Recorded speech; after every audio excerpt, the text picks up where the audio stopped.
So our topic is food safety and nutrition for the people that we serve. And of course, as far as I'm concerned, I'm a geriatric also, so, so whatever it appeals to me. So you're involved in food preparation with a lot of our clients. Some of them get Meals on Wheels, Mom's Meals, Aids to Friends. And it's become more of a problem with the pandemic.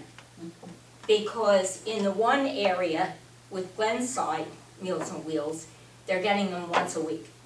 And they're frozen, and it makes it harder with some of the people then to manage it. In Hatboro, I have a couple elderly sisters that I love to death, or whatever, and they get it delivered every day, Monday through Friday, and it's fresh. So the important thing is that we understand if they're getting something like that, that it generally speaking is Monday through Friday. There's no weekend deliveries. So it is important to be checking to see what's in the refrigerator as to whether they have some food for the weekend. On a lot of our plans of care, there's shopping and errands. So we do have the availability. You're paid the gas, time and mileage to go to a local store, reasonably local, and get what they need. We never want any of your money involved in that. They can give you their access card with the access pin, but never a debit card with a debit pin. We have to be especially careful these days with financial liability. You know, we don't want you unjustly accused of things. And I always tell all of my team, review that list before you leave. We don't want you using your cell phone and calling them when you're at the store and saying they don't have any broccoli. Because a lot of our population have caller ID. And when they know your cell phone, down the road, they so appreciate you, chances are, you can end up getting a call when it's not really appropriate, or being told to pick up something on your way.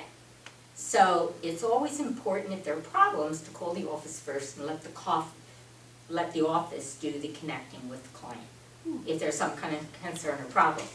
Now with one of my patients, she has very bad handwriting, so I sat down with her and worked out what is her typical shopping list. And then I printed it really clearly in dark and made multiple copies. So that then it would make it easier for my team members that go, because if a particular week she didn't want her specific ham or tomatoes, you could just cross it off. But it would make it easier for you, you know, going to the store. It is a more difficult time to shop. We all know because we're doing it for our own families. And, you know, it takes longer. And yes, you do have to wear your mask. And I have been picking up some alcohol wipes, hand wipes, Ross department store. Some of them will get some things in, so has Giant, from time to time. They don't necessarily have them every week. You know, when I go back, they don't necessarily have them. But I try to keep them in the car so that I am prepared with something to wipe the handle of the shopping cart or to wipe my hands. Whenever you're doing food preparation in the home, our agency policy is you wear your gloves, your disposable nitrile gloves. All of us, the fingernails, bacterial can be under them, and so it's a precaution. As much as we wash our hands, try to use some nail brushes sometimes. Kind of a heads up, because we're getting into some colder weather, hopefully not too soon. I know I'm extremely sensitive and my hands start to crack and bleed. So you do want to remember your moisturizer. People have different likes and dislikes concerning what works for them. But as far as our work in their kitchens, we want it to be as if it is our own kitchen. So we certainly want to try to use things. So we're storing things in the closet and in the refrigerator that is properly sealed, so that we're not encouraging mice. I live in Huntington Valley, we do have field mice.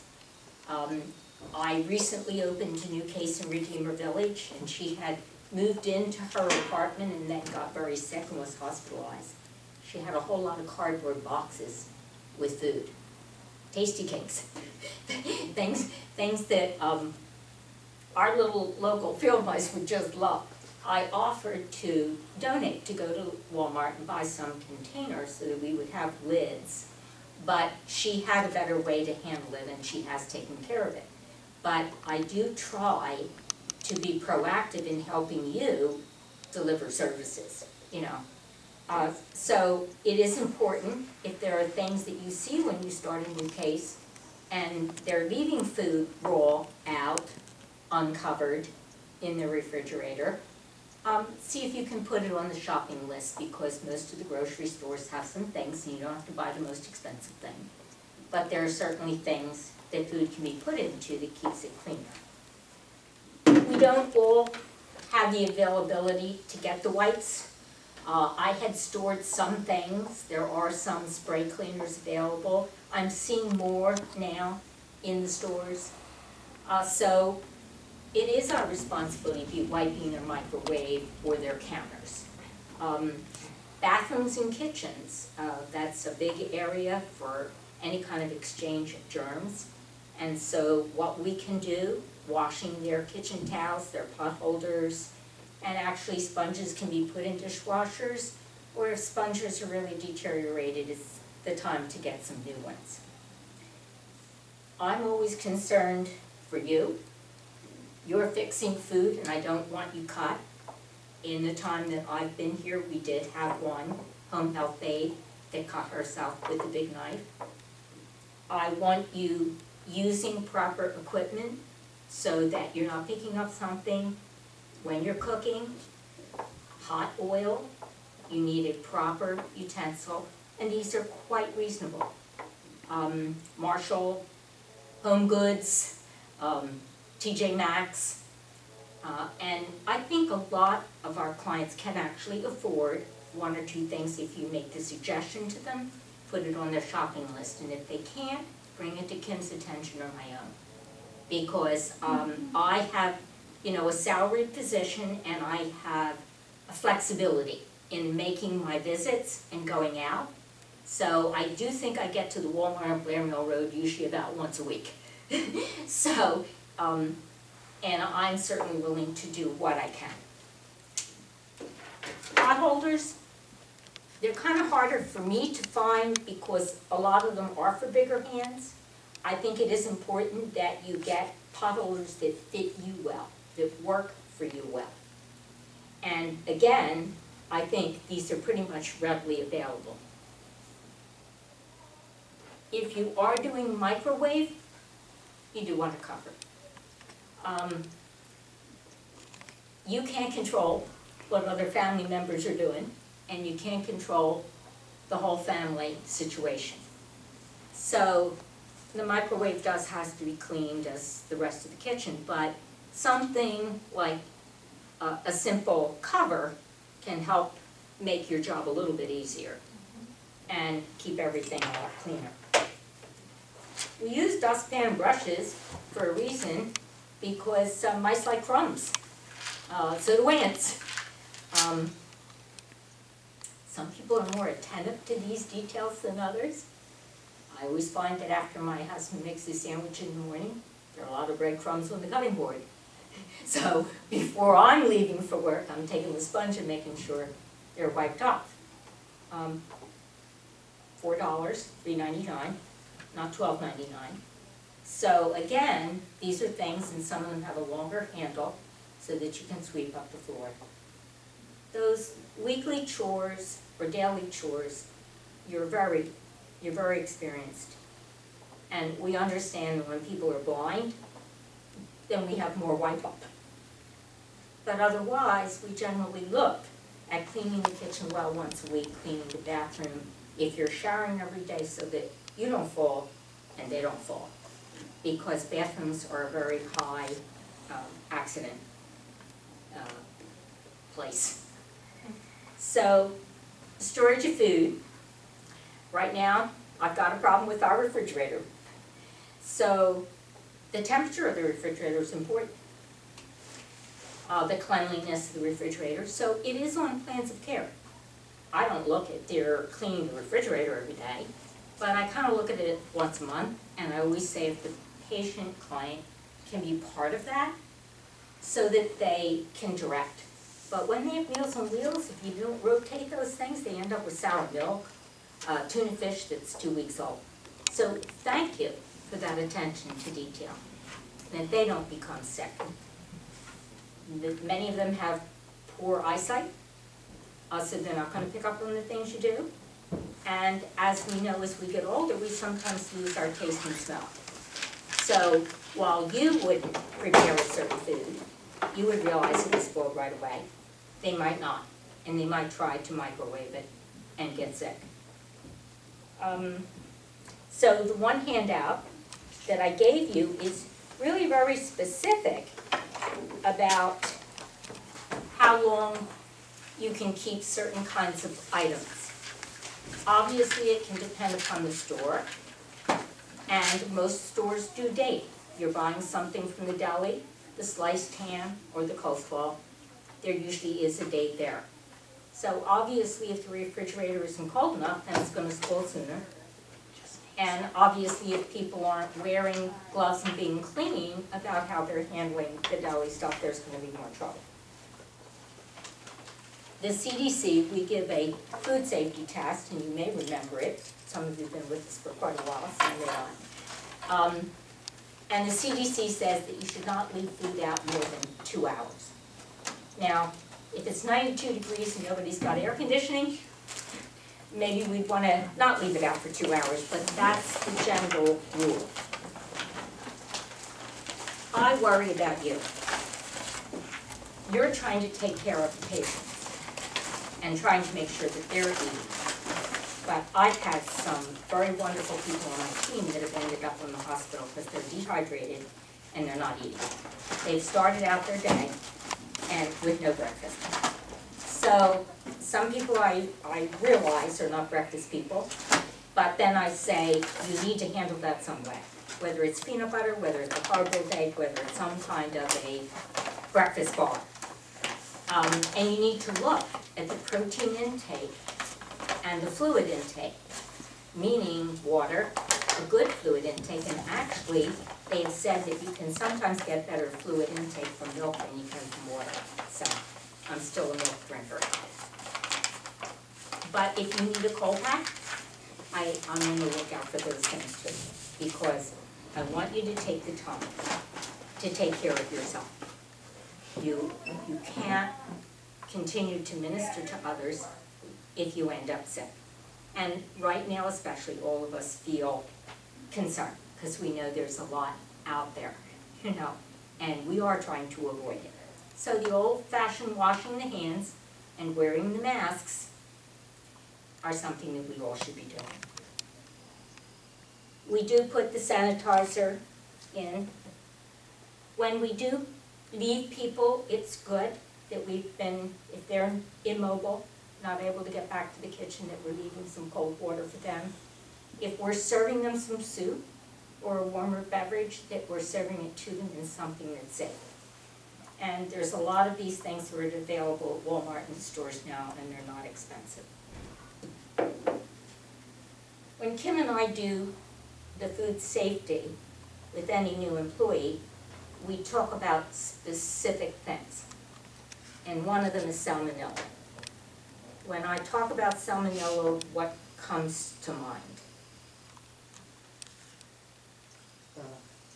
Yeah, stomach.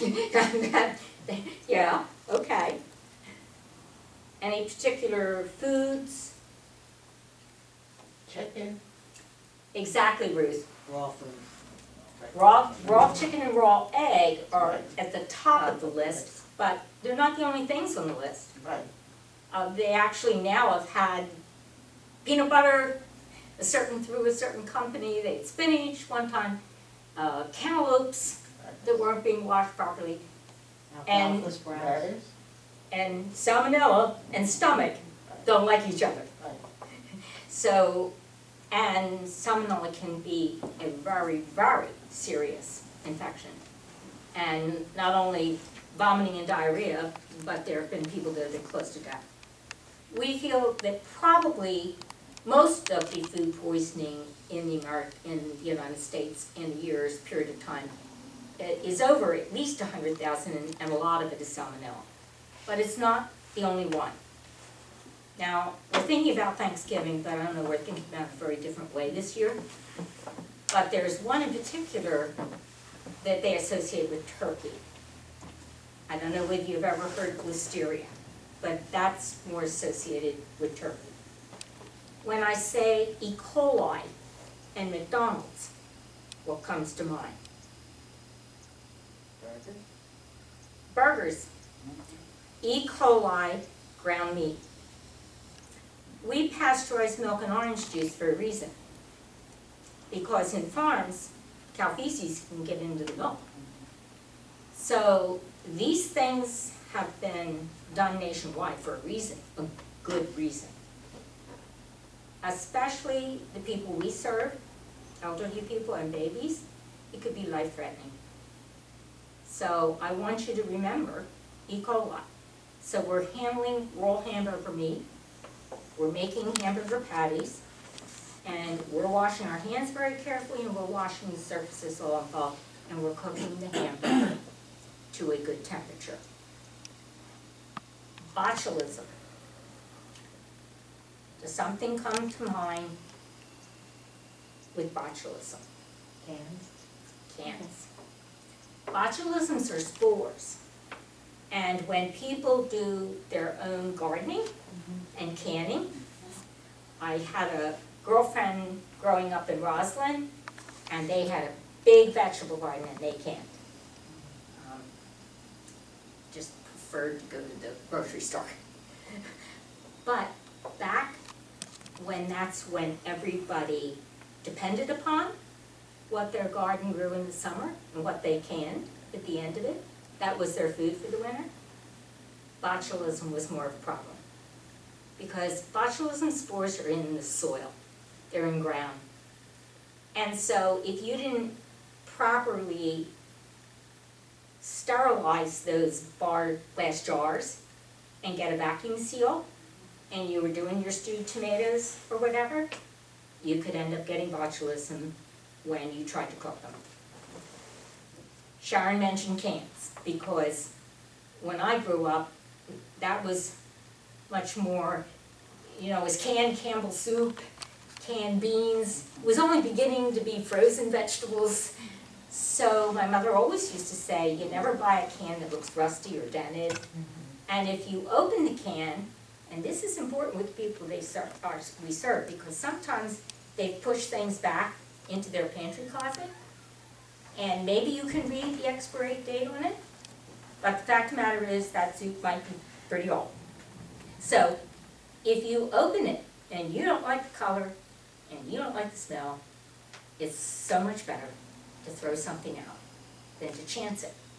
And that's a good rule for any kind of food prep anyway. We can be tired, you work hard, and you also are worried about the people that you serve. So sometimes when you get home and have to fix your dinner, you may be tempted to take some shortcuts, that you left the meat out all day long, that it really is expired. So food is expensive. I think it's even more expensive now during the pandemic. I don't know, I just seem to be spending more for the two of us, but you want to err on the safe side. Always have some backup, like hard-boiled egg or something. Giant sells chicken breasts, and they are good. They're not the rotisserie chickens, and I get a lot of meals out of that because it's cooked, it's baked, and they're tender. And I'm able to cut that meat up and use it in different ways. And that makes it easier for me than I have to, you know, broil something, bake something when I get home. Have you had any experiences with food poisoning? Ever gone to a restaurant or ended up with diarrhea? Yes, Sonic, July 2016, not that I remember, but I was pregnant and it was 4th of July, and after we watched the fireworks, me and my daughter, we went to Sonic and got a burger and a milkshake. And I'll tell you what, the next day was terrible. So I have never gone back to a Sonic. It was my first and last time, but that was bad.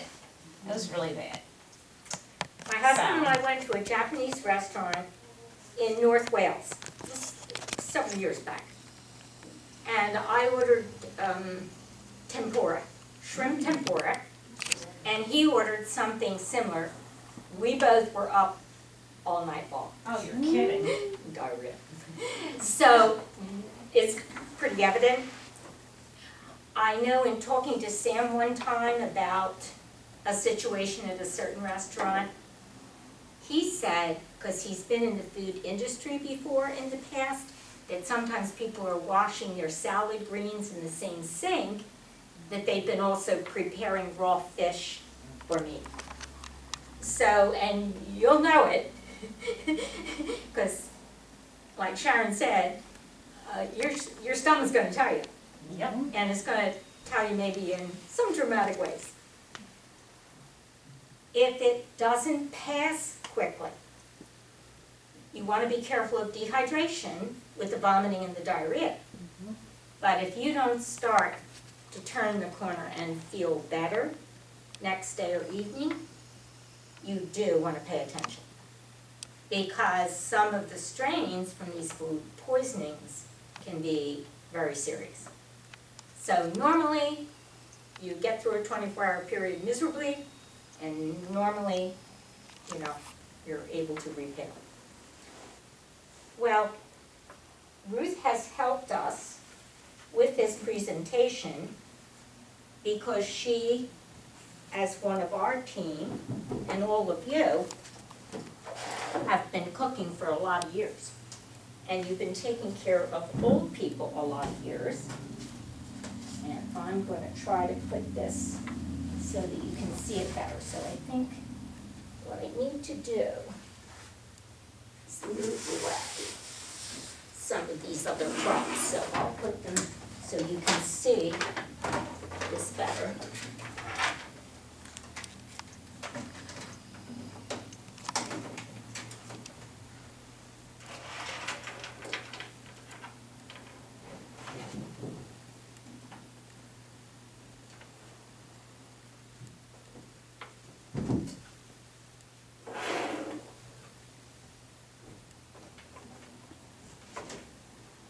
And then we're going to talk about the real importance of nutrition for the people that we serve because they do have particular problems.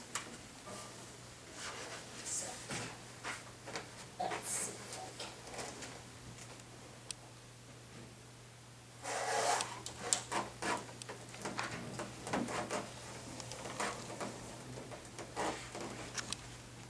So, there are dietary modifications. Sometimes dentures need to be relined, and so they're not fitting tight. So we're using the Polident, because if somebody can't chew, they're going to have a much harder time on the meal that you've served for them. Also, they may have particular dietary restrictions. Diabetic, my husband's diabetic. Are any of you working with patients that currently are on a special diet? Nope. Sometimes, Well, wait, we have one in Norristown that's a fluid restriction. That kind of counts. yes, it does. Very, very definitely. Yeah. Okay. And we need to really pay attention to that when people are in dialysis. Right. Oh, yeah. And that's a reason to really pay attention to your plans of care. You're part of the plan of care. So if that's something new that the doctor has said, that they have a fluid restriction, 15 ounces, 24 ounces, you're doing Kim and I a big favor by calling and telling us so that we can put it on the plan of care, so that that plan of care is accurate. Just before I go, because I am leaving, I'm gonna let you do your thing. I'm geriatric. I went to school especially to take care of geriatric. Beef is one of the most harmful things. That's why it says, what do your mouth says to your digestive tract. Beef in seniors do not digest easily, simply because sometimes when you have seniors, you feed seniors and you take them back and you put them in bed. And by putting them back to bed, it digests more slowly than when you're up and walk around or, something like that.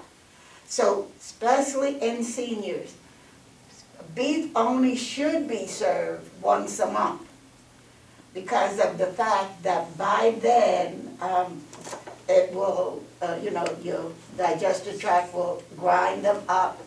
Drink a lot of water because with water, it flushes all the impurity out of your system. So that was about the biggest thing. Everything else is explanatory, but especially your digestive tract. Your digestive tract is very sensitive, especially if you don't take care of it. And I'm a guilty one because I don't. I eat some things that I do not supposed to eat, and then I have to sleep on 3 pillows in order for it not to come back up. But in seniors, it's some of the things that I suggested, that especially chicken, fish, and it's self-explanatory, and my love will finish it. And I'm glad to Thank you for sharing it. And I will hold it carefully in my office. Oh, till I we have the pictures, so I put it on my phone. So, I will see that you get your word back. So Okay, thank you for ever sharing. so much. And I try not to stay in gatherings too long. That's fine. And Thank you. You're welcome ever so much. Y'all have a good day. Thank you. And speaking of chicken and fish, when I woke up from my heart attack and the coronary stents had been put in, and Dr. Freshy came in and talked to me, and I said, I've never had junk food. Don't even know what a chicken wing is. Never smoked. And he just looked at me and he just said, what you need to do is eat as healthy as you can, because a lot's genetic. It's not always. I mean, it certainly isn't going to be advantageous for you to smoke or eat poorly. But on the other hand, the advice is really to all of us. And then he started talking also about some salt restriction. So I think that's more common among the people that we serve because of blood pressure. But you know what? Maybe some of you have it as a concern also. So certain foods do have more sodium in them, and then certain ways that you prepare things. But one thing Charmaine, I think, shared was spices that many of your different cultures use, which give flavor to the food without giving the salt. So I've become a little more adventuresome than how I was raised, which is salt and pepper. And there is a lot more that we can work with, which really does make our food appetizing. I'm trying to see, this is the first time I saw Ruth's board, so it looks like she has lemon grilled chicken, healthy foods with vitamins. Okay, and she's got a long list. Eggs are okay, it's just you don't need 3 of them. Peas, cabbage, tomatoes, dried fruits. It looks like guava, bananas, soybeans. I don't like tofu. My mother-in-law does. Cod liver oil. I might pass on that one. Okay. Peanuts, custard apple. Oh, I'll sign up for that one. That must have snuck on the list. Okay, potatoes, sweet potatoes are especially good.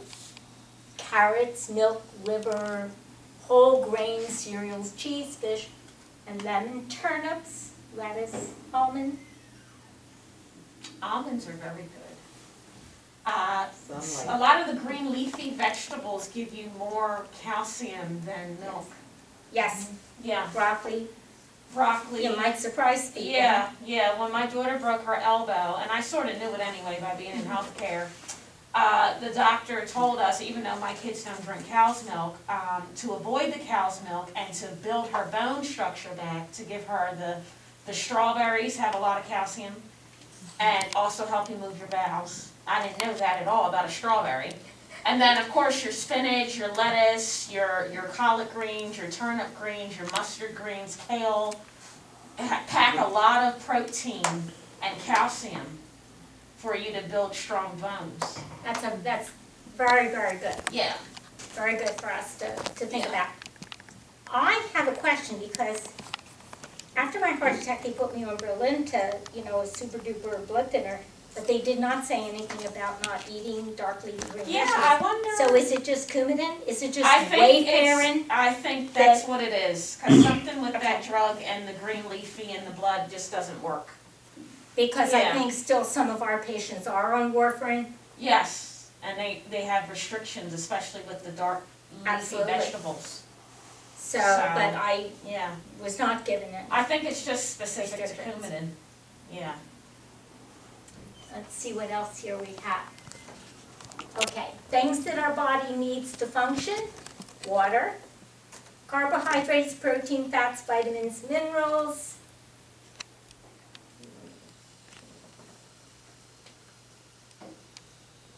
I'm not quite sure what. High protein food, it benefits and it decreases cholesterol. And I think it eliminates stress. Well, I better eat more protein. And improve bone health. Okay, there is a difference between healthy carbs and ones that aren't. So don't record, Fran, that I do like Whole Foods Danish, the kind with the cream cheese in the middle, Oh, yummy. on Sunday mornings, okay, with the baked eggs. So just don't tell Dr. Freshy, right? I'm not supposed to know what I have for Sunday morning breakfast. And I don't know what some of you do, baking and more cooking at home, because some of you are more talented. I'm looking for the quicker ways to just get it there, but I've certainly been in Marilyn Badou's home and seen her cooking. And I certainly do know that her mother and her father don't want her not to. So, and I'm trying to talk my husband into it, but he's not listening. So, I don't know. Maybe I'll have to talk to Marilyn and maybe she'll give me some pointers. Do you have anything else that you want to bring up? Because you do it. You're there with our patients. Have you had any particular problems with trying to feed them, trying to get them to eat? I think most of them like when others cook for them, as opposed to the Meals on Wheels. They all hate them. Well, I have seen some, Yeah, they're not pleasant. kind of the thick slice of turkey with the gravy and. But I think they're helpful, Yes, but they're not great on the palate, and like I've tasted some, and they're just not flavorful, and or a lot of people complain about, they're worried about the salt content yes. in them, so. But As a it's- preservative. Yeah, so but it's still good to have as a standby. It gives them something so they're Yeah. not skipping Yeah. and not eating. Yeah, and they're very well balanced in those containers. They, as far as the dietitians meat are very and- much involved. Yes, they are. We did have other choices. In the past, there was Aids to Friends. I had a girlfriend that used to do that. They would take a recipe and prepare it in their own kitchen, and they would be frozen. They would be bigger for like a husband and wife. I haven't seen them in a while. What some of our patients have got are mom's meals. Oh, yes, I heard they're better Yes. than Meals on Wheels. But they come in a big, like cardboard You have box. 14, you have 14 for 2 weeks. Oh, Okay. okay, that's good. Okay. But then what if you don't have the room in the fridge? Cause a lot of them hoard them. Problem, yes. I think what you really need is your help to get it unpacked. Yeah. Because I remember my waiver client in Charter Arms, she depended. When it arrived, it had to be put away. She Yeah. couldn't do it. Yeah, She couldn't. So, okay, well, thank you for coming. And thank you